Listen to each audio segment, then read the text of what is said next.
Hello tout le monde!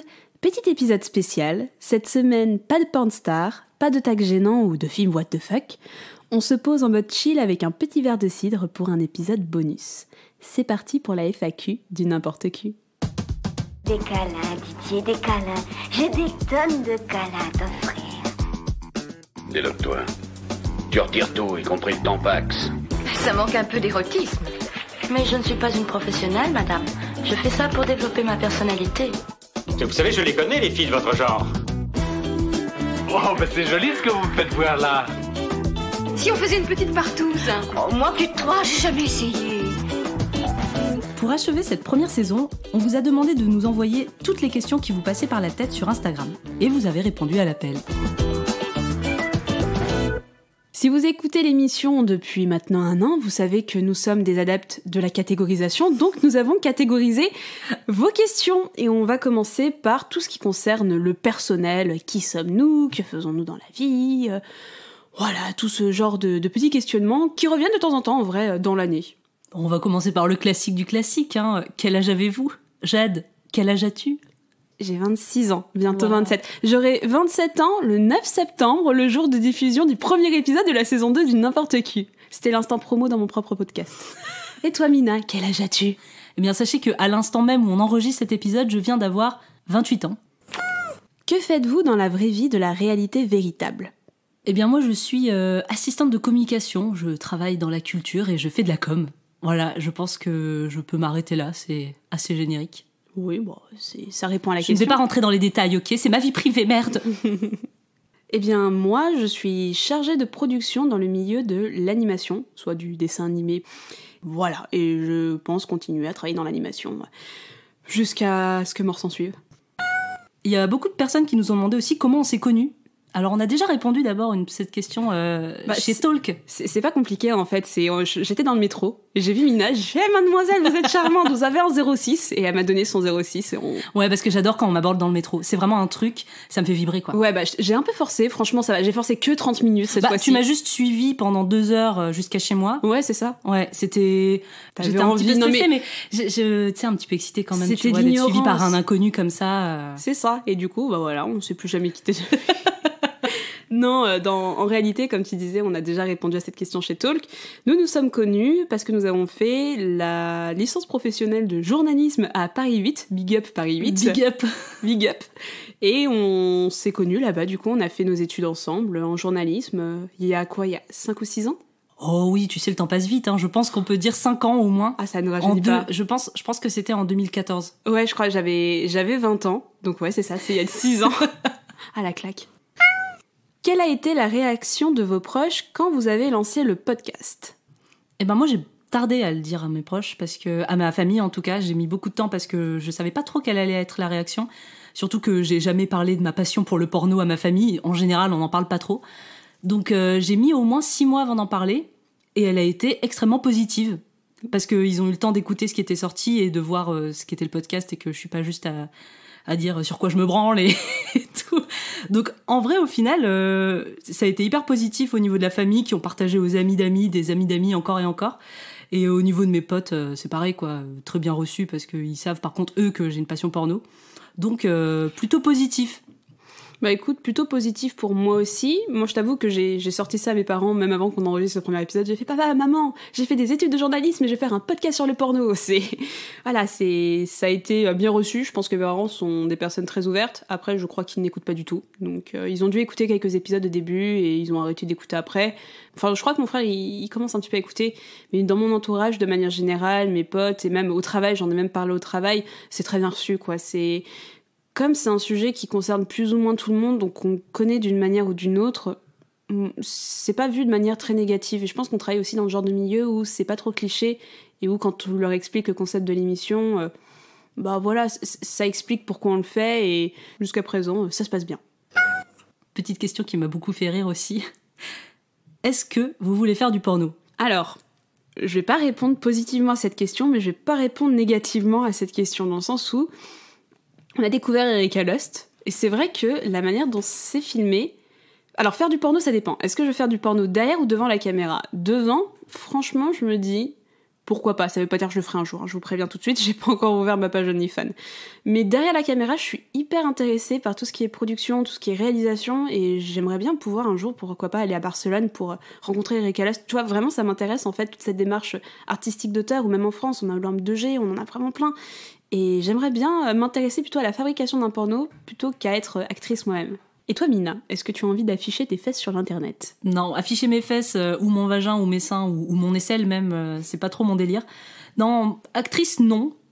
Réalisatrice, j'ai réfléchi aussi à cette question, pourquoi pas, mais...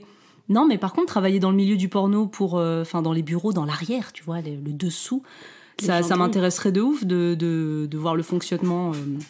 Même en termes de communication, quand je pense par exemple à Pornhub qui est une bête de com, les gars défoncent, les gars ou les meufs qui gèrent le truc sont vraiment très très forts et ce serait intéressant de voir comment tu démocratises un peu ça et comment tu le rends mainstream. Mais non, après réalisatrice sans plus, actrice pas du tout, mais je continue de regarder et de faire des critiques, je trouve ça très cool. Question évidente. Quels sont nos tags pornographiques préférés ? Ah, c'est marrant, j'ai pas trop réfléchi à la question, mais ça va me venir très vite. Déjà, on l'a abordé dans une des dernières émissions, il y a le tag massage, que j'aime beaucoup. Et pour être plus précise, je dirais même massage japonais. Ça, c'est vraiment un de mes tags fétiches. Le Nuru. Le Nuru massage. Le dry hump aussi. Ça, c'est un tag que j'aime beaucoup. En fait, vous connaissez peut-être le humping, où c'est le concept de se frotter sur un coussin, par exemple. C'est un peu l'exemple le plus commun. Et le dry hump, c'est se frotter, mais avec ses vêtements. Et j'aime beaucoup voir des vidéos de couples qui, du coup, font du sexe pendant 20 minutes sans jamais retirer leurs vêtements et font que frotti-frotta. Et je trouve ça vraiment très, très hot. Je trouve que c'est assez safe comme concept. Et non, franchement, je trouve ça plutôt excitant de pas voir les corps. Enfin, du coup, tu vois un porno qui t'excite et tu vois pas des corps nus. Donc, c'est pas pervers, c'est pas... Tu te sens pas vicieux derrière ça, mais je trouve ça vraiment, vraiment pas mal. Si je peux donner ce genre de tag un petit peu obscur, ce serait un peu ces deux-là, je pense. Et un peu le hentai aussi, j'avoue. Et me concernant, moi le hentai, forcément tout ce qui est hentai sans pixels et sans barre noire, je fonce, que ce soit en manga, que ce soit en animé. Je suis une très très grande fan et je crois que c'est vraiment ce que je consomme le plus parce qu'aussi il y a des histoires et c'est des séries où t'as des intrigues. En fait, j'ai pas l'impression que de mater que du porno, donc peut-être que ça fait que je traîne pendant des plombes devant des hentai et je regarde vraiment plein de séries. Et pareil, le ecchi, donc tu vois, le ecchi c'est les animés ou les mangas avec de la sexualité un peu provocant, tu vois, où tu vas voir genre des meufs à poil, mais il y aura pas d'acte sexuel, tu vois, ça va pas jusqu'au bout du truc, c'est pervers, c'est un peu pervers, voilà.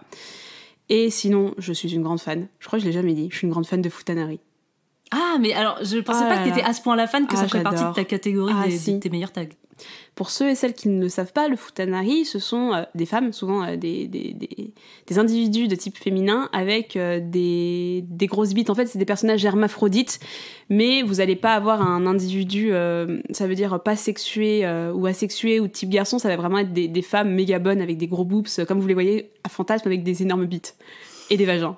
J'espère qu'on fera un épisode dessus l'année prochaine parce que franchement, j'adore ce tag. Je le trouve trop bien. Et ça rejoint le hentai après, tu vois, c'est très étroitement lié au hentai, donc je ne sors pas trop de ma zone de confort. Donc on passe à la seconde catégorie qui concerne de manière générale, ça fait quoi de parler de cul sur Internet et surtout de parler de porno ? Et la première question qu'on a eue, c'est par rapport à notre compte Instagram, si vous ne le connaissez pas, suivez-le, où on diffuse des extraits, des citations et des affiches de films vintage, donc entre les années 60 90. Et donc les gens nous demandent où est-ce qu'on trouve tous ces films et est-ce qu'on les regarde vraiment ? Pour les recherches, je pense que c'est peut-être moi c'est moi en fait qui recherche le plus les films de manière générale. Comment est-ce qu'on s'y est pris ? En fait, quand on a voulu lancer Insta, on a voulu avant tout diffuser des affiches parce qu'on trouvait les affiches vraiment magnifiques pour la plupart ou très inventives avec un graphisme très varié en fait. Tu pouvais trouver des choses vraiment très graphiques, très recherchées, des choses un petit peu moins classe, mais tout aussi intéressantes. Et on s'est rendu compte qu'en fait, derrière ces affiches, forcément, il y avait des films, et que ces films, on pourrait les trouver hyper facilement sur les internets.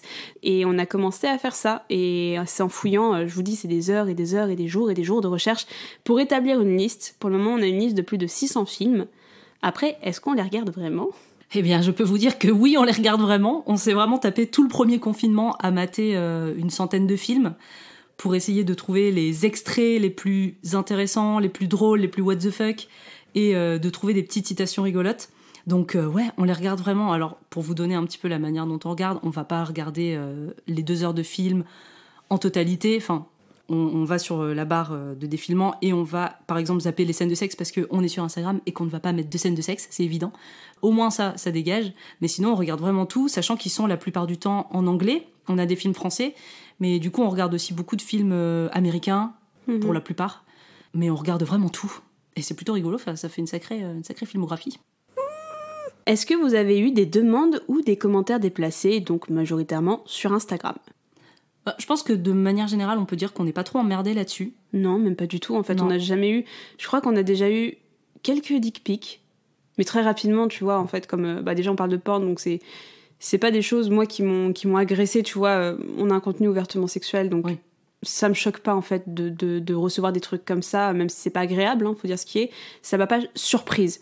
Et on en a pas reçu tant que ça, genre moins de 5 quoi, je pense, à peu près de manière générale. Ouais, je me souviens d'un commentaire qui m'avait beaucoup fait rire, d'un gars qui, je sais pas, on avait partagé un film un peu avec des steps, donc des belles familles, oui, c'est vrai. Du sexe entre belles familles.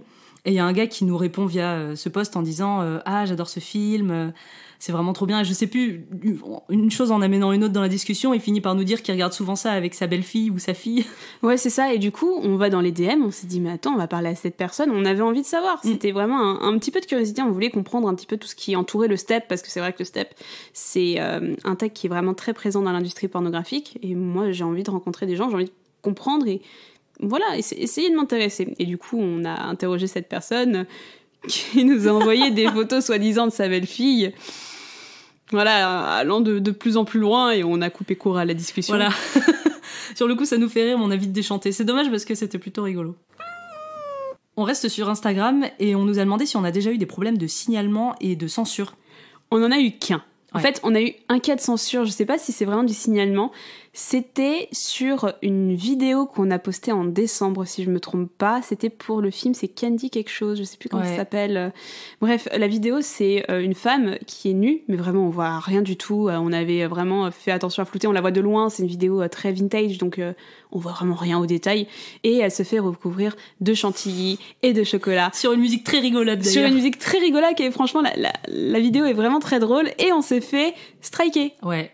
En fait, donc du coup, je m'occupe de faire les extraits et vraiment, on fait hyper gaffe. On fait hyper gaffe à flouter toutes les parties qui dépasseraient, même quand ça dépasse un tout petit peu ou voire qu'il n'y a rien. Et malgré tout, on a quand même été striké. Du coup, on a recoupé juste... Franchement, on a coupé quoi ? 2 secondes ? Ouais, c'est ça. On a coupé les 2 secondes où on s'est dit « Ok, là, on peut suspecter un téton ». Et c'est passé, au final, et la vidéo est toujours dispo, elle est toujours là, enfin...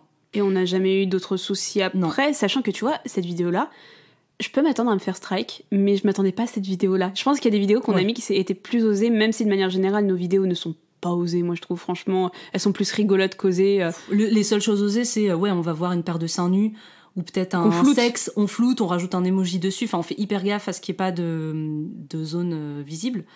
Donc bon, enfin, oui, c'est vrai que cette vidéo-là en particulier, je vois pas trop pourquoi elle a été strike, mais... Écoute, c'est chose faite, mais depuis, plus rien, tu vois, on est en juin, 6 mois, on n'a jamais eu de soucis en 1 an, on n'a pas eu d'autres soucis que ça.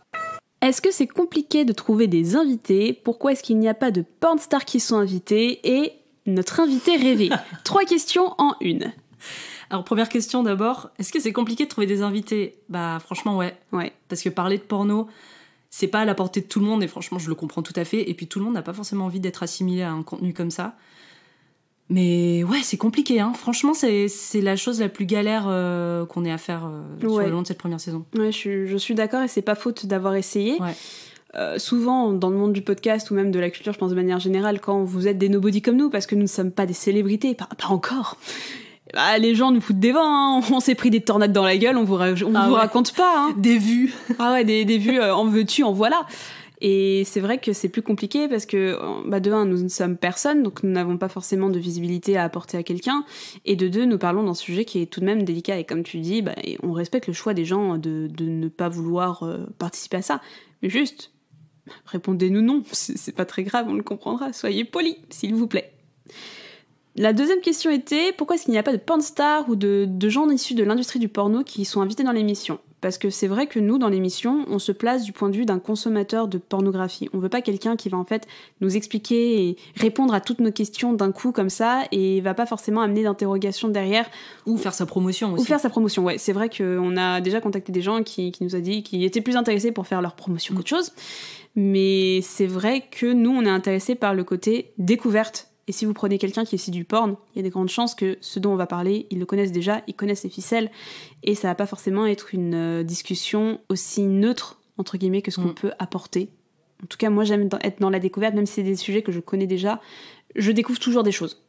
Et c'est la raison principale pour laquelle on ne veut pas forcément, pour le moment en tout cas, inviter de porn stars, d'acteurs ou d'actrices, parce que c'est pas forcément notre ligne éditoriale pour le moment. Et sur notre invité rêvé, je pense qu'on peut dire nos invités rêvés parce qu'on a une liste. Ah oui, on a une liste grande comme liste. le bras. Mais déjà, pour rester un peu sur les pornstars, c'est vrai qu'un jour, on aimerait bien, si éventuellement on doit inviter une pornstar, inviter Céline Tran. Ah, j'adore Céline Tran. Donc Aka Katsuni. Oui, exactement, grande star française des années 2000.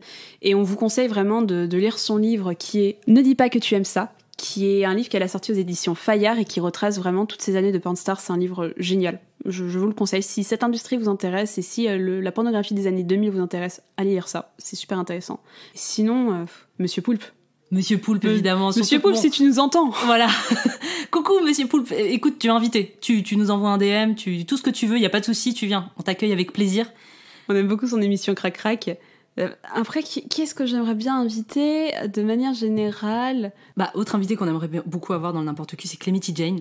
Parce qu'on est des grandes fans de sa chaîne YouTube, que vous connaissez peut-être, et si vous connaissez pas, allez jeter un coup d'œil parce qu'elle est vraiment super, et c'est un contenu qui est hyper rare sur YouTube, d'avoir une personne qui parle de sexualité de manière hyper simple, en fait naturelle, qui fait des reviews donc de sextoys, que ça soit pour les mecs, pour les meufs, vraiment pour tout le monde.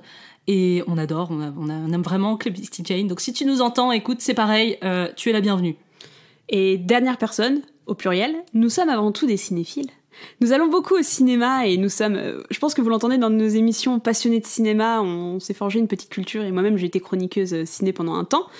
J'aimerais énormément qu'on puisse avoir les gens de Panic Cinéma, qui sont un groupe de personnes passionnées qui font des événements sur Paris de cinéma, des colos l'été, des projections spéciales pendant l'année, avec une personne que je rêve d'inviter dans cette émission, qui est Karim Debache. Je rêverais... Coucou Karim. Je rêverais de discuter de Boogie Nights avec Karim Debache. Ouais. Franchement, ce serait un gros kiff. Et 2 heures de perdu, bien entendu. Si vous nous écoutez, on ne sait pas, peut-être un jour. On adore ce que vous faites, on vous écoute tous les mercredis. Et si vous voulez venir parler d'un petit film de cul avec nous, vous êtes les bienvenus. Avec plaisir. 3e catégorie, on a regroupé toutes les questions qui étaient relatives à la saison 1 du N'importe Qui, donc diffusée entre septembre 2020 et juin 2021. Première question, qu'est-ce que Biscuit Audio Stories? Pourquoi ce nom est au début de certains épisodes? Alors, c'est vrai qu'on entend Biscuit Audio Stories jusqu'au dernier épisode... Star Wars, il me semble. Star Wars. Oui, Star Wars, donc jusqu'à fin décembre. On a fait nos 4 premiers mois d'existence donc avec une boîte de production d'audio qui nous a contactés, qu'on a été mis en relation. On l'explique aussi dans l'épisode de Talk. Donc on a pu lancer N'importe Qui dans des conditions vraiment super, ouais. Avec un studio, avec un monteur qui travaillait avec nous, et on a pu faire des épisodes vraiment top. Et ensuite, nos chemins se sont séparés, tout naturellement à partir de janvier. C'est ça. Nos chemins se sont séparés et je crois que Biscuit Audio Stories n'existe plus. En tout cas, je n'ai plus de news 2. Je n'ai plus de compte. Moi non plus, je sais pas trop. Insta. Je sais pas s'ils font quelque chose en ce moment. En tout cas, on a pu rencontrer des personnes vraiment super, ouais, avec qui on est toujours en contact. Et on est très reconnaissants pour le petit coup de main qu'ils nous ont apporté pour le lancement du N'importe Qui. Ensuite, on va parler moula, on va parler argent, parce qu'au final, on est là pour ça, j'ai envie de dire. Alors Jade, dis-moi, est-ce qu'on gagne de la moulaga avec le N'importe Qui? Attends, avec nos 1300 followers, nous sommes des influenceuses de renom, bien sûr. On fait des placements de... Non, mais on gagne zéro, on gagne des peanuts, on gagne que dalle. On perd même de l'argent parce qu'on s'abonne à l'OnlyFans de Belle Delphine. Voilà, l'OnlyFans, le Erika Lust, on perd beaucoup d'argent, mais c'est avec plaisir. Non, en vrai, gagner de l'argent avec le podcast pour le moment, c'est pas une priorité. Ouais. Je pense qu'on est bien toutes les deux dans notre profession de la réalité véritable et c'est pas un objectif pour le moment d'avoir une rémunération avec le N'importe Qui. Pourquoi pas un jour? Moi, j'écarte pas cette possibilité, Mais pour le moment, on est très contente de le faire. On est très contente de pouvoir, je déteste ce terme, mais bon, libérer la parole autour de la pornographie. Non, mais c'est vrai. Ouais. Bah, c'est vrai, de décomplexer. Ça nous permet d'être hyper libre dans nos propos et de pas devoir faire une promo pour un truc où on est vaguement OK avec, mais juste parce qu'on a besoin de thunes, parce qu'on a nos boulots à côté qui nous permet de faire ce projet sans dépendre de ça pour gagner de l'argent. Et heureusement, parce que de toute façon, on n'en gagne pas beaucoup. Enfin, on n'en gagne pas du tout. Mais pourquoi pas, si à un moment on a un partenariat qui est adéquat et qui est logique par rapport à notre contenu, on le fera avec plaisir. Combien de temps est-ce qu'on met pour faire un épisode ? Mina, est-ce que tu peux retracer la chronologie de cette grande aventure qu'est faire un épisode du N'importe Q ? Alors, comment ça se passe ? On a défini les thèmes très longtemps à l'avance. Ça arrive de temps en temps qu'on réajuste un peu les thèmes en dernière minute selon l'actu ou selon, si on a un invité ou pas qui se confirme. Mais en général, on a notre liste de tags, de thèmes qui est programmée des mois à l'avance. Par exemple, celle de la saison 2 est déjà programmée. Ensuite, on se fait un petit call parce que nous sommes à distance et qu'il y a le confinement et que nous devons faire les choses à distance. Donc on se fait un petit call dans la semaine, pour être très précise, le mercredi à 20h en général, où on va faire le déroulé de l'émission. Et donc là, ça nous laisse quelques jours pour faire nos recherches, sachant qu'en général... Voire plus, on a déjà commencé Si on a un film à faire, on a déjà vu le film, c'est très fort probable qu'on ait déjà détaillé le film chacune dans nos notes. C'est juste que le déroulé, ça nous permet de vraiment catégoriser avoir les grandes lignes de l'émission. Et à partir de ce moment-là, on peaufine nos recherches par rapport aux grandes lignes qu'on s'est fixées lors de ce petit appel. On enregistre l'émission le plus souvent le samedi à 11h, toutes les 2 semaines.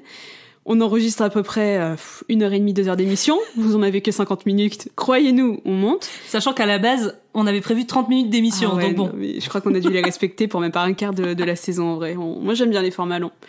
Et pour terminer, ce qui concerne le montage. Alors moi, je sais que je monte la plupart des épisodes du N'importe Q. Et je suis très rapide. Et je dois mettre à peu près 2 heures pour monter un épisode. Pour faire un premier jet correct. Donc ouais, si vous comptez bien, on met... de manière générale, on a une fourchette de 2 semaines pour faire une émission. À partir du moment où on a bien notre thème, on est d'accord et on se lance. Mais voilà, vous avez à peu près tout le déroulé. Ensuite, on va pas compter tout ce qui est communication, tout ce qui est post Instagram. Ouais, parce que ça, par contre, c'est vrai que ça nous prend du temps. Là, on parle que du podcast. Ouais. Mais par contre, pour tout ce qui est contenu Instagram, donc tous les visuels que vous trouvez qui présentent les acteurs, les actrices porno, les tags, les extraits de films, ça nous prend beaucoup de temps, mais on le fait dans des périodes très rapprochées où pendant 1 mois, on va valider le contenu, on va chacune de nous se répartir ce qu'on a à faire et programmer à l'avance pour avoir un contenu continu et vous offrir plein de choses sur le porno, le monde du porno et vous informer sur toutes ces choses. Ensuite, une question que moi j'aime beaucoup et qu'on se pose souvent avec Jade d'ailleurs. Quel est notre épisode préféré ? Oh là là, c'est notre bébé de N'importe Qui déjà. Après, je vois que beaucoup de gens commencent à écouter Stuck, et c'est vrai que Stuck, de manière générale, je trouve pas l'épisode mauvais pour l'avoir réécouté, mais on n'était pas aussi à l'aise que maintenant, on n'avait pas encore posé nos voix, on n'avait pas encore pris le temps de ne pas se parler l'une par-dessus l'autre. L'épisode, il est agréable, mais à chaque fois que quelqu'un se lance dans le podcast, je dis, franchement, les derniers sont quand même mieux techniquement, et de toute façon, vous pouvez les écouter dans l'ordre que vous voulez. Mais revenons sur la question. Mon épisode préféré... c'est dur. Je crois que j'ai adoré faire Belle Delphine. Parce que je crois qu'on s'est un peu prêté au jeu, on a vraiment fait l'enquête Belle Delphine, et ça a été passionnant à faire, et j'ai découvert plein de choses sur cette personne que je ne connaissais que de nom. J'ai kiffé faire Sex Factor. D'accord. Franchement, c'était vraiment ouf. Et un petit dernier, qui m'a un peu surpris, qui est sans doute l'un des épisodes qui a le moins de succès, j'ai adoré faire les présidents américains. Parce que déjà, je suis une bille en politique, je connais que dalle.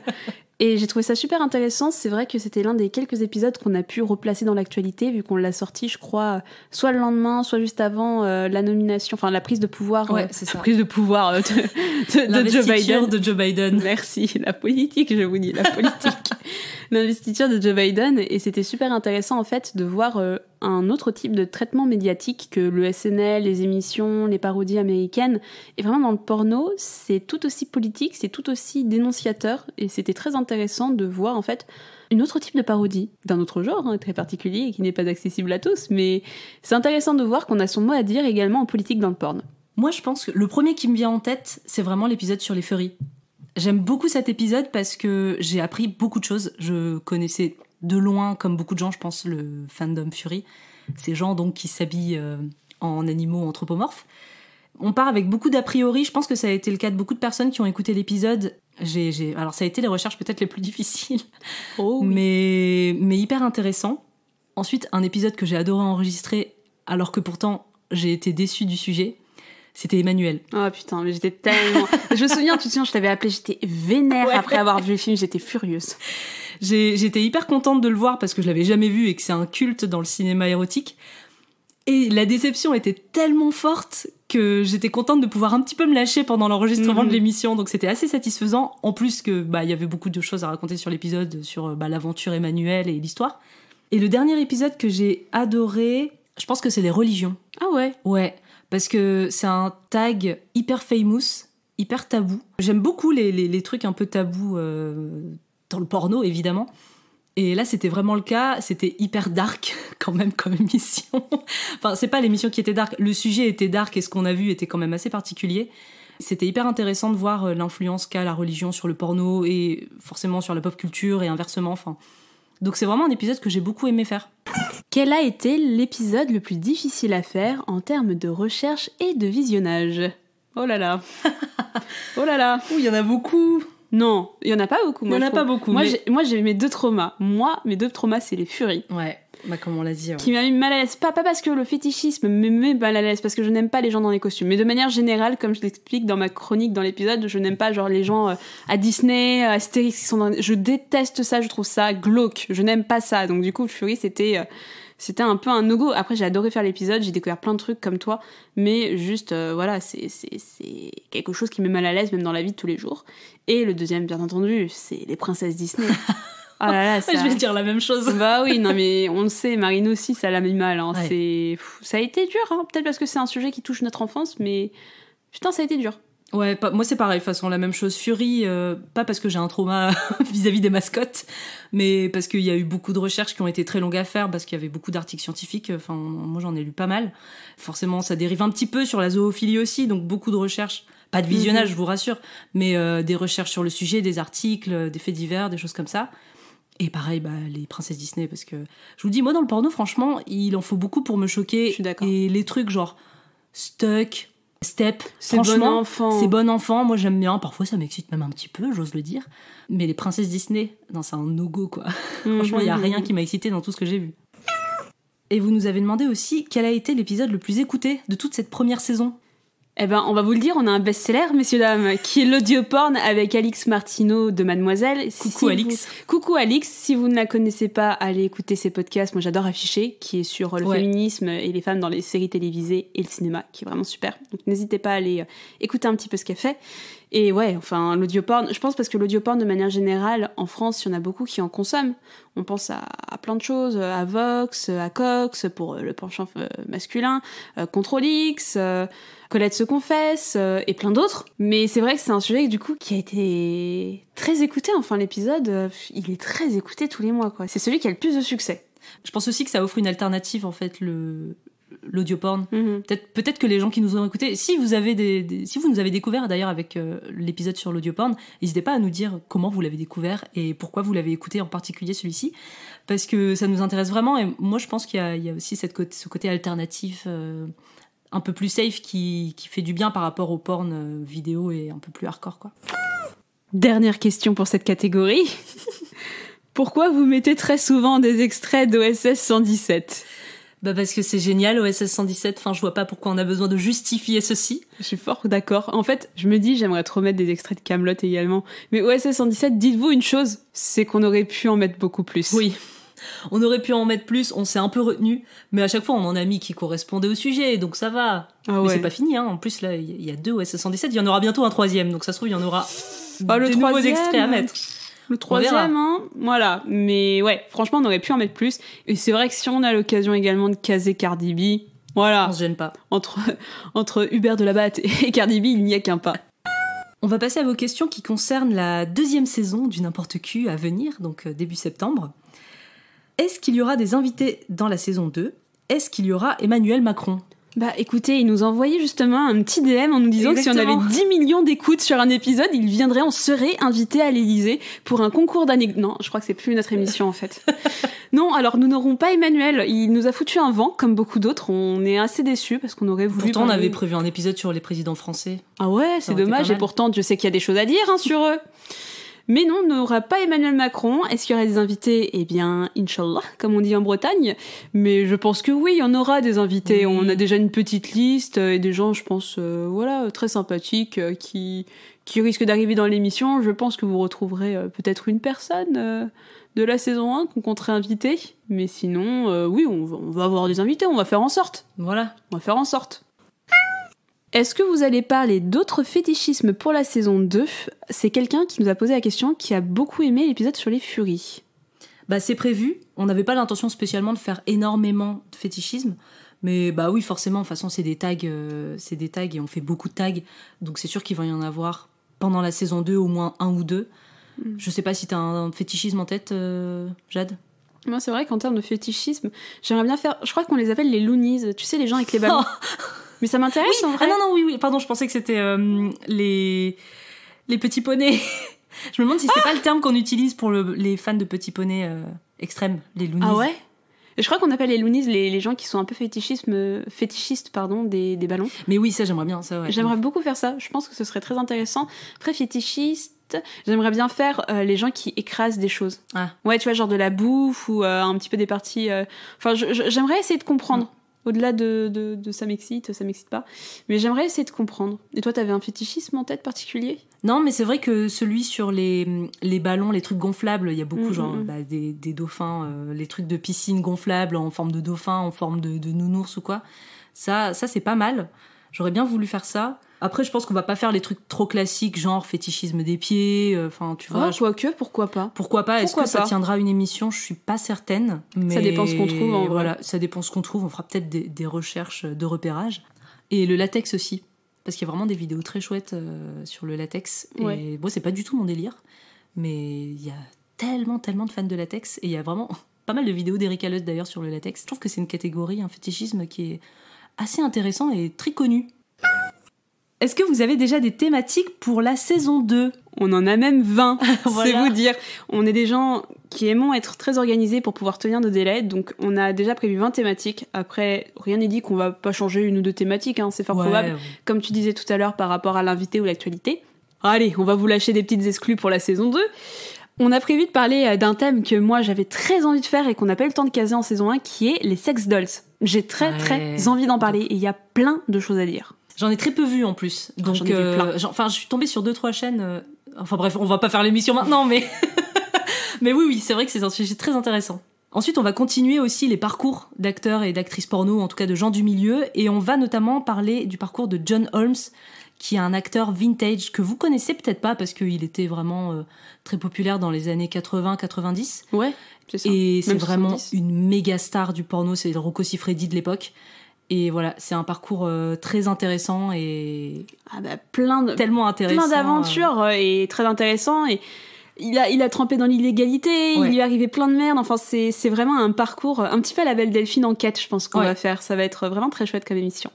Et dernier petit teaser, on parle de tags, on parle de films, on fait un petit peu de séries, de jeux télévisés, de choses comme ça, mais il y a peut-être un autre moyen finalement de consommer du porn, comme par exemple les livres.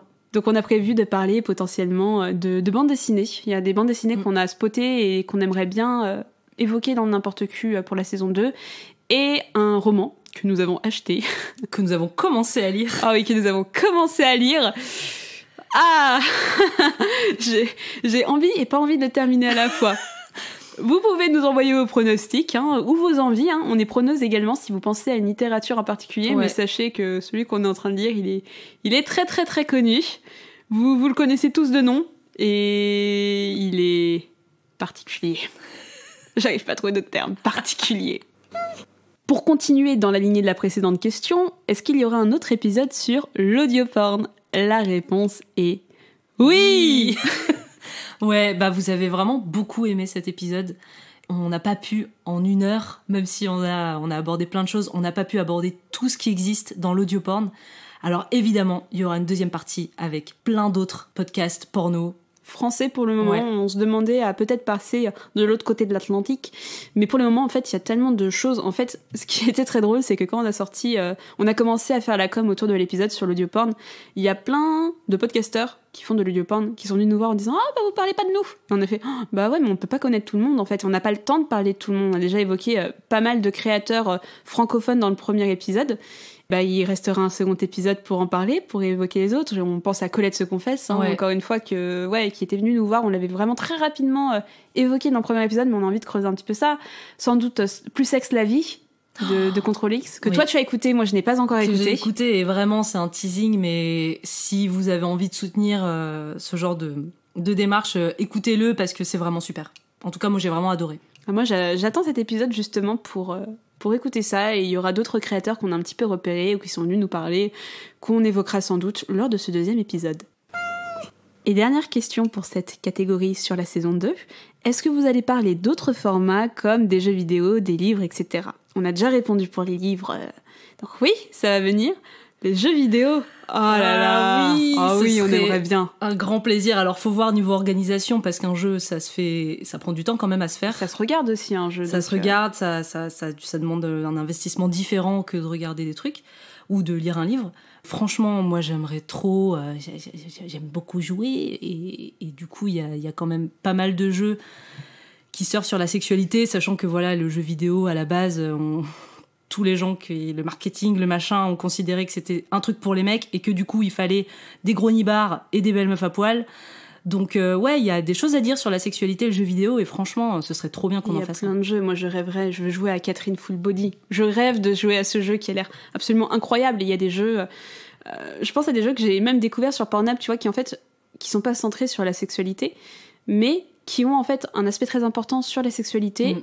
Qui finit sur Pornhub, et c'est super intéressant. Mais voilà, je pense à Cyberpunk, par exemple. Cyberpunk, The Witcher aussi. Ouais, oui, voilà, c'est des choses qu'on pourrait aborder. Je pense qu'on abordera après. The Witcher, je pense que ce serait plutôt en mode fandom que jeu vidéo. Ah ouais, parce que les fandoms qu'on voit de petites séquences animées porno avec The Witcher, il y en a beaucoup. Et bah ouais, Cyberpunk, là, ce serait plutôt dans le jeu, je pense. Et surtout dans l'histoire, parce qu'ils ont vraiment accès au niveau de la sexualité. À plein de choses. Ouais. Dernière catégorie de cette FAQ, on a reçu pas mal de questions qu'on savait pas trop où ranger, donc on a fait une petite catégorie hors sujet qui nous a un peu amusé, franchement, on se prête au jeu. Première question, quel est notre Pokémon préféré? On va pas répondre Topiqueur pour les plus pervers d'entre vous. Moi j'aurais tendance à dire, alors on va partir sur une première génération, je sais que toi Mina tu joues pas énormément, moi j'ai poncé les Pokémon Perle, Diamant, Émeraude, Rubis, tout ça je connais bien. Je suis une grande fan de Léviator. J'aime bien les Pokémon qui défoncent tout, avec qui je suis sûre de gagner et je peux défoncer la ligue. Voilà, Léviator. J'ai envie de dire Evoli parce qu'il évolue en plein de choses trop mignonnes, mais Léviator, ça reste quand même, je pense, mon grand préféré. On est tellement sérieuse pour cette question. Alors moi, effectivement, comme disait Jade, j'ai jamais joué à Pokémon, tout simplement, en fait. Ouais. Oh, la honte. on a dit qu'on jugeait pas. Ah, je on te est une juge. émission de bienveillance, Ouais, mais que ça soit sur le porno ou les Pokémon. C'est un peu moins acceptable, les Pokémon, que le porno, quand même. Mais ouais, j'ai jamais joué à Pokémon. En revanche, je regardais beaucoup le dessin animé quand j'étais petite. Ah, bah ça va, tu t'es rattrapé. Ah, tu t'es rattrapé, ça va. Non, je très fan, et on m'avait offert un Salamèche qui était le seul doudou que j'ai eu en fait. J'ai jamais grandi, j'étais pas très doudou quand j'étais bébé, voilà, tout simplement. C'était pas mon délire, quoi. Et par contre, quand j'ai eu mon Salamèche à mes 7 ans, c'était l'amour de ma vie, vraiment. Et il a disparu dans une sombre histoire, je ne vous raconterai pas parce que c'est très traumatisant pour moi, mais en gros, je n'ai plus ce nounours Salamèche, et vraiment, c'est très triste, mais voilà, pour cette raison, ce sera mon Pokémon préféré. Question de la plus haute importance. Pain au chocolat ou chocolatine? Jade. Alors, putain, on va mettre les choses à leur place. Si les pains au raisin s'appelaient les raisintines, j'accepterais le terme chocolatine. Après, je comprends l'argument du pain au chocolat qui est une sorte de brioche avec du chocolat à l'intérieur, mais pour moi, si une chocolatine est une chocolatine, un pain au raisin est une raisintine. Voilà, ce sera mon argument, donc j'aurais tendance à dire pain au chocolat. Ah, ça va créer des polémiques, cette histoire. Eh ben, moi, c'est bien simple. Je viens d'une région lointaine. Je viens de Schnorr, du 5-9, comme on dit, du Nord-Pas-de-Calais, des Hauts-de-France aujourd'hui, à présent. Et chez moi, on ne dit ni pain au chocolat, ni chocolatine. Mais non. On dit petit pain. Non, mais c'est encore moins acceptable. Pardon, alors, non. Voilà, moi je ne dis pas pain au chocolat, chocolatine, pour moi je prends un petit pain. On va arrêter le podcast ici parce que c'est plus possible. Je ne veux plus travailler avec ce genre de personnes, ce n'est pas acceptable. Je peux vous dire ma déception quand je suis arrivée sur Paris et que quand j'ai demandé un petit pain, on m'a donné un petit pain du coup, mais qui n'avait pas de barre chocolatée à l'intérieur. Bah oui, mais c'est normal, un petit pain, il n'y a pas de chocolat dedans, mais c'est logique. Scandaleux. Dans quelle maison de Poudlard est-ce que nous sommes? Alors, c'est pas du tout pour toi, en fait, ces questions, Mina. Moi, c'est très simple, je suis Poufsouffle. Alors, je suis pas une grosse Potterhead. J'aime bien Harry Potter, j'ai grandi avec les livres Harry Potter, les films, j'aime beaucoup les premiers, mais une fois que c'est passé avec David Yates, j'ai trouvé ça très chiant. Ouais, les livres, j'aime beaucoup les livres Harry Potter, je les trouve très très cool, c'est bien de grandir avec, mais je suis pas une énorme fan pour autant. Mais... voilà, le fait est que J.K. Rowling a créé ce sentiment d'appartenance à une communauté et à une maison de Poudlard, je suis obligée de le faire. Et je suis fière de me revendiquer en tant que Poufsouffle, ces gens un peu trop bons, trop cons, mais qu'on est gentil quand même, d'accord? Ok, dans les films, c'est quelqu'un, c'est un personnage un peu autiste qui nous représente dans les films, et je le trouve très mignon en vrai. Attends, c'est qui? Mais c'est Newt Scamander. Tu sais, dans les Animaux Fantastiques, oui. il est de Poufsouffle, D'accord. fier représentant de notre patrie. Et toi, Mina? Alors moi, c'est pas que j'aime pas Harry Potter, mais vraiment, c'est pas trop mon délire, et surtout quand on m'en parle trop, ça me crispe un petit peu. Et j'ai vu les films, j'ai lu un livre, c'est le 3e. Oui, ça n'a pas de sens. Bah, Non, l'un des j'ai meilleurs. lu le 1er et le 3e, donc ça va. Le Prisonnier d'Azkaban. Un des meilleurs, c'est vrai. Enfin, je sais pas, vu que j'ai pas lu oui. les autres. Si, l'un des meilleurs, l'un des meilleurs. Et j'ai quand même fait, pour pouvoir discuter avec certaines personnes, j'ai quand même dû faire mon test pour savoir quelle maison de Poudlard je suis, et apparemment, je suis Serre d'Aigle. Ah, ça m'étonne pas. Plutôt Enjoy Phoenix ou Lena Situation? Plutôt Squeezie? Parce que t'aimes bien le gaming? Non. Les threads? Oh non, mais toi, ça va être ta question à toi. C'est bizarre comment les questions, on est en totale opposition sur les sujets. Alors moi, Enjoy Phoenix, Elena Situation, peu importe que ce soit des meufs sympas, j'en ai juste rien à foutre en fait. Voilà, désolée, je vais être un peu violente, mais franchement, passer 20 minutes devant un vlog où tu vois une meuf qui se prépare, qui prend le taxi, qui va aller prendre un chocolaté, qui va aller faire sa journée avec ses potes, aller à la plage, revenir en disant « Ah franchement, j'ai eu une trop bonne journée, ça s'est trop bien passé.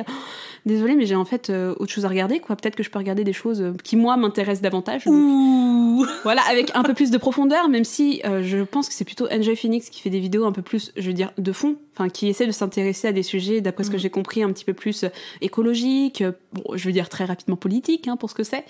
Mais ouais, je vais plutôt être team joueur du grenier, je réfléchis un peu à tous mes abonnements. Ouais, Un créatif. Ouais, oh, un créatif, oh, merci de le sortir, j'adore un créatif.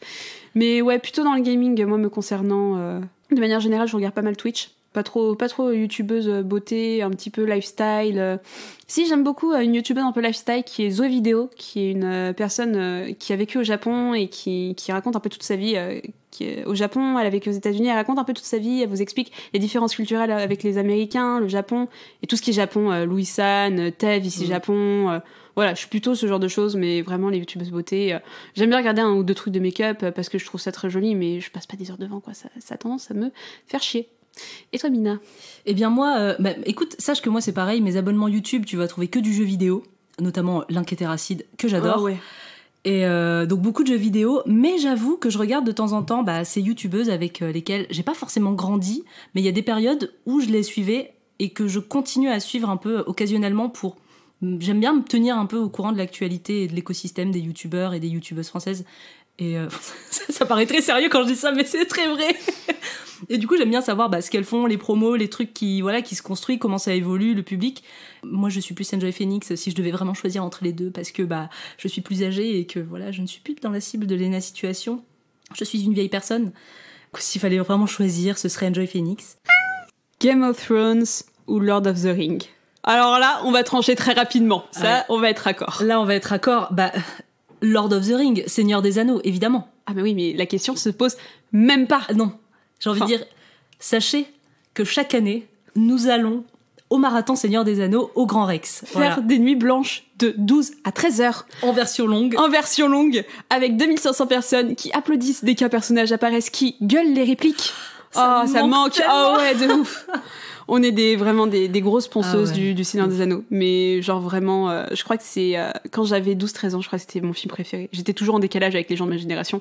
Et j'ai un traumatisme. Alors je vais vous raconter un traumatisme qui était pour l'anniversaire, allez, peut-être de mes 12 ou de mes 13 ans. Donc jeune ado, je venais de découvrir le Seigneur des Anneaux, mais découverte de ma vie. Enfin, tu vois, j'ai fait mes...